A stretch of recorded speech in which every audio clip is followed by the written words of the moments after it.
Hello guys, এই যে দেখতেছেন একটা দাও একটা কুড়াল কিভাবে বানায়।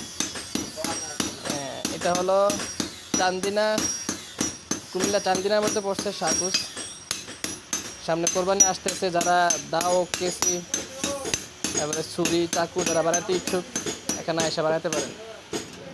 দেখেন এইভাবে একবারে এরা সরাসরি কীভাবে বানায়।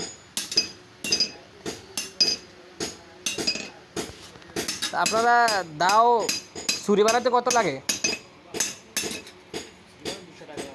200 টাকা লাগে। বড়গুলা 1000-1200। আর একটা আছে না যে ওই যে চামড়া খালে যে ওইটা। তো গাইস দেখতে পাচ্ছেন কীভাবে এরা দাও একটা বানাইতেছে। সুপারি কাটার একটা ছুরি চাকু।